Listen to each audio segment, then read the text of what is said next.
The sun. Wait until you see this, some cool stuff and where it's happening, and also more on the rain as we go into the weekend. And we've got a story about some of the work and happening along the Cahaba. We love our Cahaba River and the Cahaba lilies. Some cleanups happening there. We'll show you coming up right here. You're watching Weather Extra. We know weather can be grab the umbrella or jogging shoes, but it's so much more. It's a science, an art, led by knowledge and experience. And no one has more of that than a WBRC First Alert weather team. Warning you first with more hours committed to you. And the first forecast built to see weeks, days, and even minutes ahead, right down to where you live. From the team you trust on your favorite screen. Doing the weather better. The WBRC First Alert weather team, always on your side. Some people may think you're overreacting. Some may ask, is there a storm coming? That's okay, because knowing the first alert has helped you beat the rush. Being prepared puts you in control and changes the what if to you're okay. Knowing first is everything. First Alert Weather.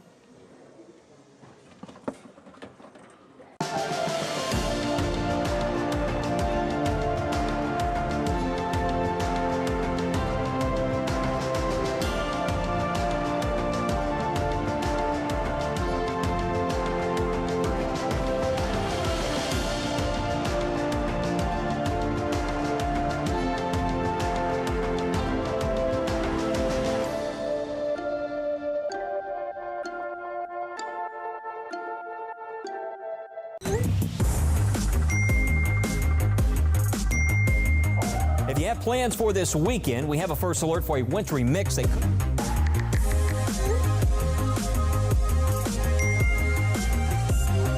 When you need to know next week, tomorrow, or even right now, the WBRC First Alert Weather Team is always on your side, whenever and wherever you need us. This is why we First Alert. Welcome back to First Alert Weather Extra. Meteorologist Lauren Linehan. Of course, today has been a little on the sunny side. No complaints here. And we got more sunshine on the way for tomorrow. Even though it's not summer, you still got to play it safe and wear that sunscreen. We check in with meteorologist Matt Daniel and Mickey Ferguson for more about the UV index. Okay. Apparently y'all didn't cover weather enough. You got to do weather extra. So if I don't make it in that meeting, could you just kind of let them know? Give me a heads. You didn't do. That package. We had a technical error on that story, but we want to move ahead now to the possibility of when there's severe weather around. You may be familiar with the dangers of severe weather in Alabama. Most of us are, but are you prepared to drive in it if you find yourself caught in a storm while on the road? Earlier today, our Mike Dubberly spoke with Dr. Benjamin McManus, who studies transportation safety at UAB's Trip Lab. Good to have you with us. Thanks for having me. You know, most people think, I'm used to driving in the rain, it's fine. Believe it or not, some people, it catches them off guard. For instance, like people in California recently. So what should people keep in mind? Let's just start with, if it's just raining or if it's even, some drizzle on the road. Right. Well, most crashes that occur in bad weather are because of the wet roads. And so you want to drive slower. You want to give yourself more time to react. But it only takes 1/10 of an inch driving at 50 miles per hour to cause hydroplaning. So you must drive slower. What is you mentioned that, not paying attention. What's the next mistake people make? Let's say if they do hit a puddle. Right. Oftentimes they will react too quickly, and that can lock up the brakes, that can lock up the car, and you might begin fishtailing, in which case you want to steer into that skid. So give yourself more room so that you don't have to make these sudden jerky movements. So the first reaction ought to be, do not hit the brake, right?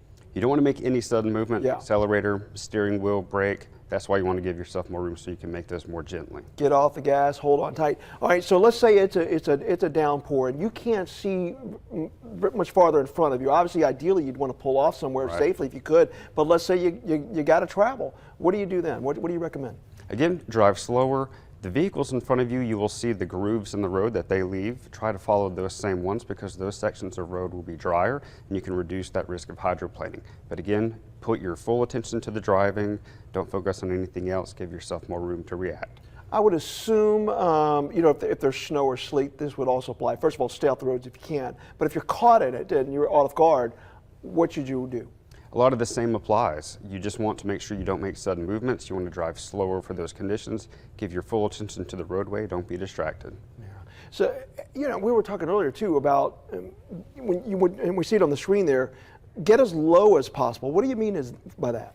So around this time of year, when we start running into tornadoes, just like in a house, we want to get to the lowest spot possible to avoid the high winds and damages that come.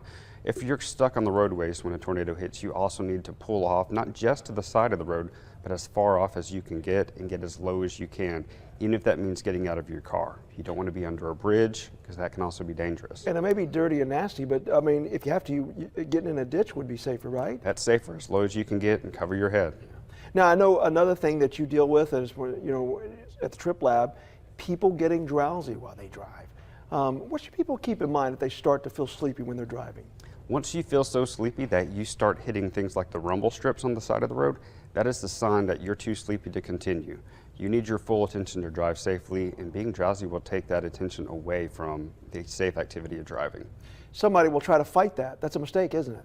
Right, because there's a point where you are too far gone. You're not going to be able to get your senses alert enough to be able to drive safely. All right, everybody slow down, be careful. So next time Toy says, you know what, the roads are slick, or Mickey says it's raining, try to avoid that. Are there types of vehicles that you know you need to keep in mind too? If you drive a rear-wheel drive, you should be more concerned, right? Because front-wheel drive or all-wheel drive, obviously going to handle that a little bit better. Right. Rear-wheel drive is more likely going to have that back that will spin around on you in fishtail. So no matter what the conditions, drive slower, but be aware of what your vehicle is capable of. Yeah. All right, and sky gazers will love this one. A rare hybrid solar eclipse is expected to happen not today, but tomorrow, according to NASA. A hybrid solar eclipse is a combination of two other solar eclipses, a total eclipse and an annular eclipse. In tomorrow's case, the hybrid eclipse will start with the moon completely blocking out the sun to partially blocking out the sun, leaving just a ring of fire visible in the sky. It unfortunately won't be visible in our Alabama skies. However, we and other North American viewers can tune in to NASA's YouTube live stream to watch it online. The majority of the eclipse's path travels across the sea between Indonesia, Malaysia, and of course Australia, and the whole spectacle is expected to last nearly 200 minutes. And a dairy farm in rural Minnesota says it had to dump 800 gallons of milk, and this is due to record snowfall. Larissa Miles explains. Trinity Dairy Farm in Sturgeon Lake usually has its milk supply picked up every other day, but its location can make accessing the farm difficult. Our farm is bordered by two rivers. We got the Kettle River and the Moosehorn. They meet back behind our farm. So what happens when you get a lot of water, the Kettle River overpowers the Moosehorn and it just backs up. Last week, the road to the farm was flooded, making it impassable for the milk truck to pick up supply. Farmers Alan and Jennifer Kleyeski say the milk could be stored for 4 days. And so we waited 4 days and that still couldn't get through, so we wound up dumping it. Thankfully, the Kleyeski say their co-op reimburses 75% of lost milk in the case of a natural disaster, so they only lost out on about $400. If it would be continued, you know, where you would be getting into, you know, 3 or 4 times where you'd have to dump it, that could be, you know, pretty hard to swallow. While Peppermint here is too young to be milked, the cows who are old enough are milked twice a day, once at about 5 a.m. and again at 5 p.m. They're milked every day regardless of if pickup is possible. In addition to flooding, Trinity Dairy had other weather concerns like snow pileups on roofs and the potential loss of power. The Kleyeski say losing power and being unable to milk was one of their biggest worries. Some of the local farms, if you're milking, you know, upwards of 75 or more cows, that's not something you can really do by hand anymore or anything like that. Yeah. So power is pretty important. While the Kleyeski say they're grateful more product and money wasn't lost due to the flooding, it's a good reminder to everyone that farming never stops. The farmers, no matter what the weather is doing, that they are still out there producing the food in, you know, even if it is a 2-foot amount of snow or a 4-foot blizzard, we're still out here in the barn milking cows. I could just watch about 10 more minutes of cow video personally, but unfortunately, we have to get back to some humans. Matt and Mickey now update us on the UV index forecasts. Hey, we've had some really hot and sunny days lately, and we have some concerns about getting out there again because, you know, we've been kind of sheltered behind lots of clothing so far this season, and now we want to get out, wear those short sleeves, and guess what? I got my hat. I'm breaking out because of those UV rays. That's right. You know, I was out this weekend and was out for like 2 hours. I actually put sunscreen on, but I used the spray, and it's just hard to know where the spray hit. So I have like patchy sunburn on my arms, unfortunately. So I prefer definitely the lotion. You can spread that more evenly, but you definitely want to protect yourself from those UV rays and the sunshine because we've had a stretch of really nice weather. Yeah, I usually wear the, you know, those light polyester shirts, you know, at the beach, and I wear a hat, but I still get sun even wearing a hat because the sun's rays will bounce off the sand. Now, if you got the UV index at 0 to 2, it's low, no big concerns there.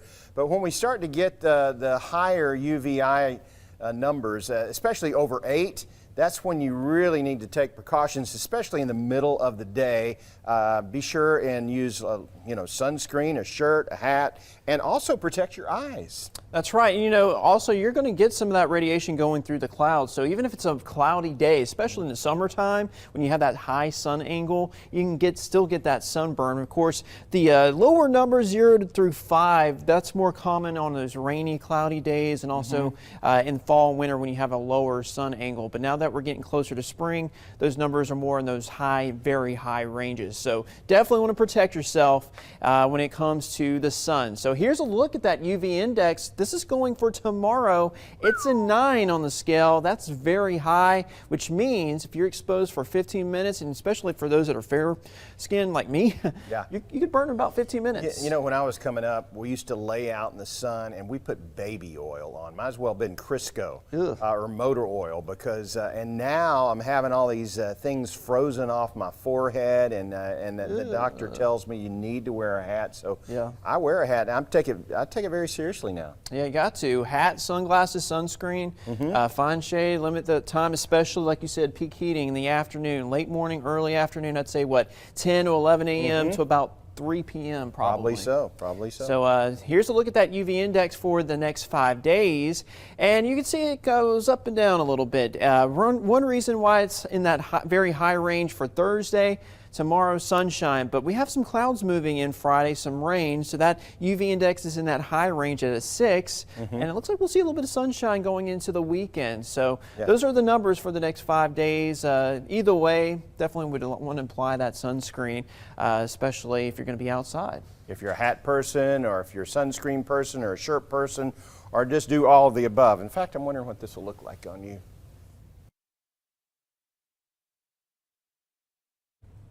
Very dapper indeed, Matt. Always helps to raid Mickey's closet. Coming up next on First Alert Weather Extra, we check back in with Chief Meteorologist Wes Wyatt for a look at the 7-day forecast, and I'll take you beyond the 7-day. We'll be right back. Does your bathtub look like this? Are you constantly cleaning your shower, but the stains and discoloration just won't go away? Or maybe you're just hoping to freshen up your bathroom with something new and modern. If this is you, you may be planning on attending one of the local home shows. Well, stay tuned. Today I'm joined by Kirsten with a special announcement that's going to make the whole project easier and more affordable. Kirsten. So Joe, we know that people are busier than ever right now. The last thing they want to do is spend hours of time on the weekend fighting traffic and all the long lines at the home shows. Well, to save time, folks should give us a call right now and get this limited time offer. We're taking 20% off all shower and bath projects, and we're offering some amazing financing.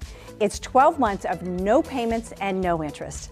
That means you don't need to pay a penny on your project until an entire year after your installation is complete. So you're saying if I start my project now, I don't have to put any money down, I get 20% off the entire project, and you're offering no payments, no interest financing for a full year. That's pretty incredible. It really is. We understand that most people have a long list of renovations that they want to do around the house, so we're making it easier than ever to knock out that shower project right now. That's fantastic. Well, Kirsten, how else are you making this whole project easy? So Joe, people's biggest fear when doing a project like this is picking out something they're not going to be happy with. Well, we eliminate that fear by bringing the home show to you. When you give us a call, we'll send one of our shower and bath experts out for a free in-home design consultation. They'll bring an iPad and a sample kit to let you design the shower or bath of your dreams. Before the appointment is over, you'll see what the new shower will look like, eliminating all of the guesswork out of the project. Kirsten, thanks. Folks, call the number on your screen right now to speak with a West Shore Home representative and to receive this limited time offer. Call in now to get 20% off your shower or bath project. Plus, they're doing 12 months of no payments and no interest financing. That means you don't need to make your first payment until 12 months after your installation is complete. Call West Shore Home now. Welcome into Weather Extra. First Alert Chief Meteorologist Wes Wyatt. Currently, temperatures are in the 80s still across the area. Quite the warm-up out there for today. Live look at AccuTrack radar. We won't see a drop of rain for at least another 24 hours, but by the time we get to the weekend, some rain will move in. You can see we stay very dry here through tonight. 9 o'clock, noticeably milder for us, and you may need to, probably bump that thermostat back a little bit tonight. I know we've been cranking up the heat every night, but tonight the temperatures will stay well above that 40-degree range. 3 p.m. tomorrow, 80s again, another warm day. In fact, tomorrow a good chance. Notice Centerville there, 87, as well as Marion. Some locations we could get into the upper 80s. But Friday still looks dry for the most part. It looks like we could see another what we call a mesoscale convective system, a cluster of storms that might ride along the coastal areas. And typically when we see something like that, it's kind of like last weekend. It robs some of that energy and it really limits how much rain we see. So in some cases when it looks like we may see a big round of rain just plow across the state, you get something like that and you hardly see a drop of rain.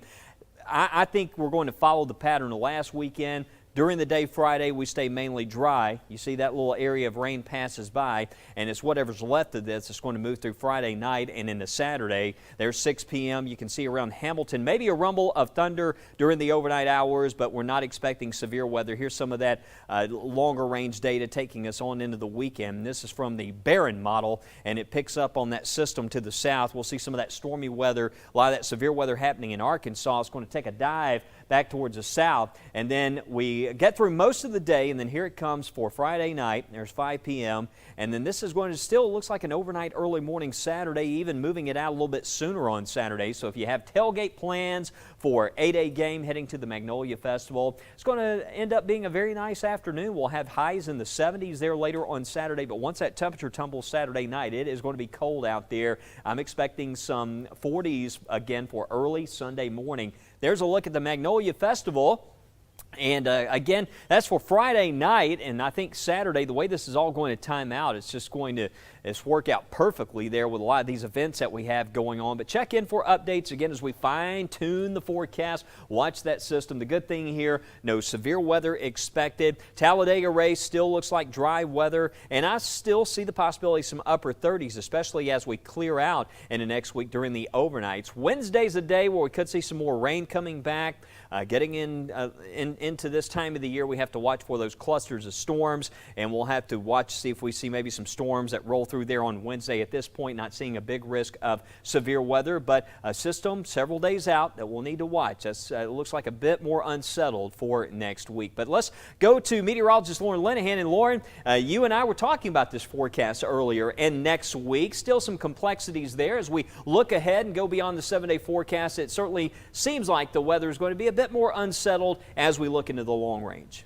Yeah, Wes, nothing set in stone yet, but with a more active pattern in place, and that would mean off and on rain here, potentially some storms coming in. I think with it generally being cloudier and seeing that more active pattern, we could see below average temperatures across central Alabama. And so with clouds and rain and the forecast, that is certainly going to account for above average precipitation 6 to 10 days from now, especially across parts of Georgia, North Florida, and into South and East Alabama. So as we look at the future cast here beyond the 7-day, what you'll notice here with the mid-level flow in the atmosphere. When you see almost these little kinks in the flow, that would indicate some disturbances that can bring lift in the atmosphere and can bring some rain and potentially storms. So next Wednesday, Thursday, we're looking at the potential for some rain around.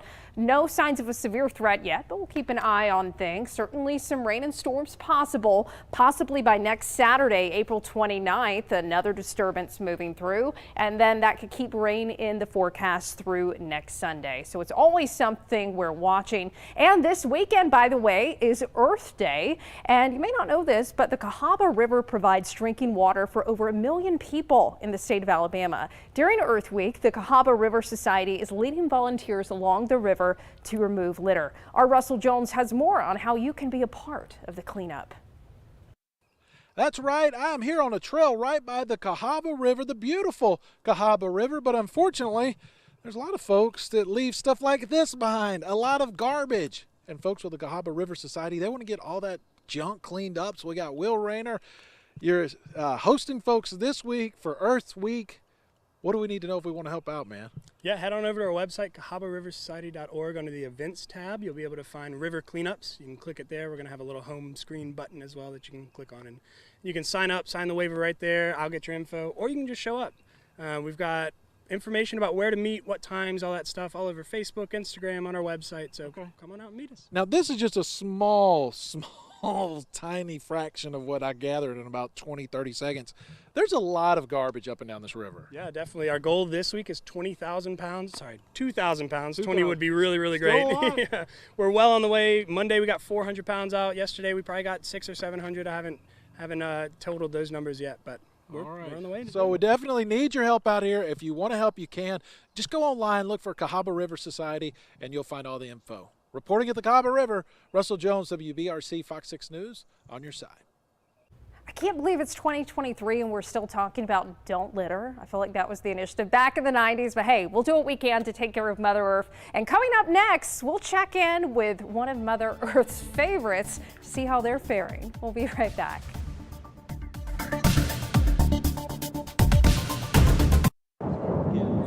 We heard the first alert. Mom says we have to go. She says I don't have time to grab any more toys. Need to be in your tornado safe place. Get there right now as you have. We have to get to our safe place because sometimes when you hear the siren, it's too late. That's why she says knowing first is everything.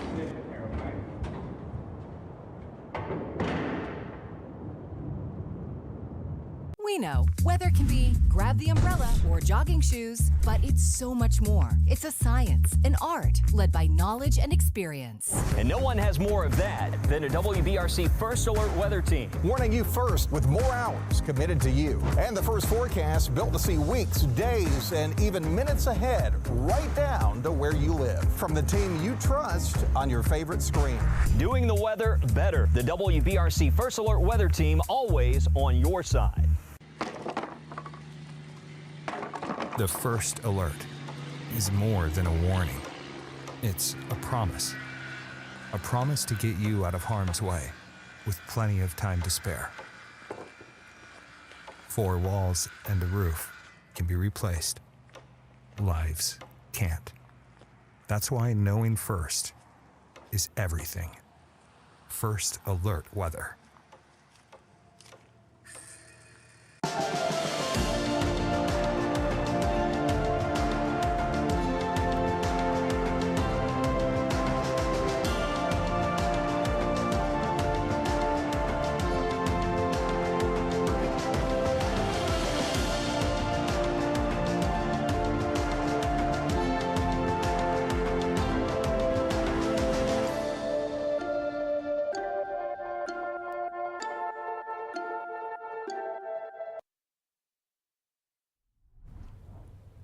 Welcome back to First Alert Weather Extra. I'm meteorologist Lauren Linehan. It's the middle of the week, and hey, we're all itching for a nap. But even our sleepiest of animal counterparts decided to forgo a much-needed snooze and instead just casually steal a rocket launch's thunder. Take a look at this. According to the European Space Agency, a recent South American rocket launch was the culmination of decades of vision and ambition, pushing the boundaries of science in order to answer humankind's greatest... Wait a minute, was that a sloth? That was a sloth! What the world? Yep, a sloth, which happened to steal the show from ESA's historic JUICE rocket mission to Jupiter by appearing on a highlight reel leading up to the launch in French Guiana. The fuzzy photobomber only graced the screen for a few seconds before the moment of blastoff happened, but it was all anyone could talk about afterwards on social media. Heck, even the ESA agreed with claims the sloth was the real star of the show. The mammal's mammoth moment is a big one for the slow-moving species, whose star turns are no longer limited to nature videos and Disney movies. And that's got to put a smile on their furry faces. Anytime now. Oh my goodness. You know, I'm just saying if a sloth wants to wander in here one day and rain on our parade, I wouldn't be upset about it. I don't know if everyone else would be okay with the sloth walking in here. Actually, I think our news director, Shannon, loves sloths. So she, I think, would be cool with us having a sloth come up in here as a therapy animal. Shannon, I hope you're watching. So coming up on First Alert Weather Extra, coming up tonight on First at 9, we're going to talk more about that 7-day forecast. We do have that first alert for rain Friday evening into early Saturday morning, and then a little bit of a cool down, likely going to be seeing 40s on Sunday and Monday morning. Next week, Tuesday and beyond, the forecast is looking a little bit more unsettled, but like I said, we'll talk about that more tonight coming up at 9 o'clock on WBRC Fox 6 News. You can join us back here on Weather Extra tomorrow night and every weeknight at 6:30 on your favorite streaming platform. It is 2023 after all. I'm meteorologist Lauren Linehan. Have a safe and happy Wednesday evening and get you a nap in.